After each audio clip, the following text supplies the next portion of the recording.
I think that when Man United and Chelsea play each other, I think it's competitive. I don't think there's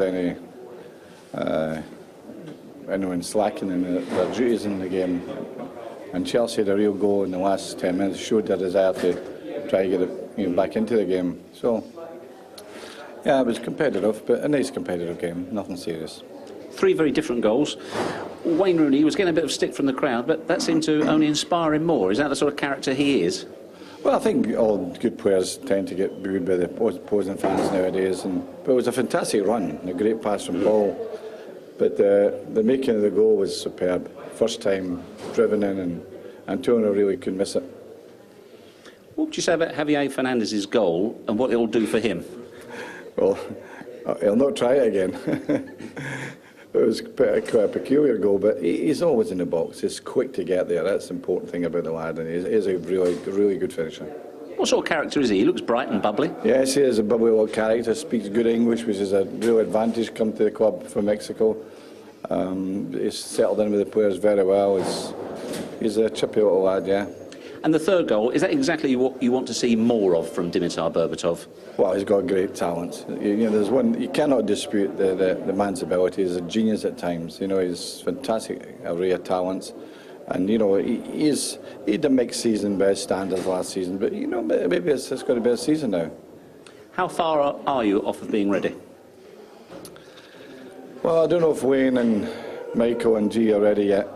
I think that, well, for Wayne anyway, and G, we'll get internationals during the week. It's a bonus for them. That'll bring them on, I'm sure. I'm delighted they're involved in internationals. Michael doesn't have that problem, but obviously we'll step up his training and he'll have a good week behind him.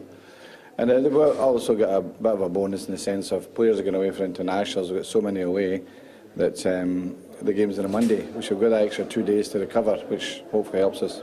So it's almost a reverse of the normal situation. You'd be quite happy to see a few of your players playing as much as possible. Yeah, well, that's right. I mean, I don't think anybody can understand an international friendly before the season starts. Unfortunately, you've got it, and we've been given the best bit of luck through that because we don't have the game till the Monday. It could have been someone else, and they'd had a bit of luck, but we'll take it. Now, you were at Craven Cottage yesterday. Were you there to look at Fulham, your opponent, in a couple of weeks' time, or Mesut Ozil, or a bit of both? I was there to look at Fulham. We've got them in the weekend 2 weeks yesterday, and under a new manager, you always want to see if there's going to be any change to them. No change to the personnel, of course. The same players as we saw last year. Very competent team. So that was the reason. Is Ozil a player that interests you? I think he's interested in a lot of teams, but at this moment in time, I trust the ones I've got. I've got a really good squad of players. Don't think people recognise the confidence we have in the younger players coming through the club, and we'll definitely stick by that. Lastly, you always say at the start of the season, you take a good look round, you look right in their eyes to see if they're hungry. Have you done it, and what have you seen? Yeah, I think you see that today. I think the foundation of our team built around experienced players at Vidic and Scholes and Giggs, they tell you everything, don't they? They're wonderful people, and they've got the experience to help the rest, and also they've got ambition to be an example to the rest, which is really important. But once a player's in your place a couple of years, he gets all those added bits of intensity and drive and ambition, and it makes you hope that by being amongst Giggs and Scholes, they get that thing that makes them winners. It rubs off. Yeah, I think so. Thank you, Sir Alex.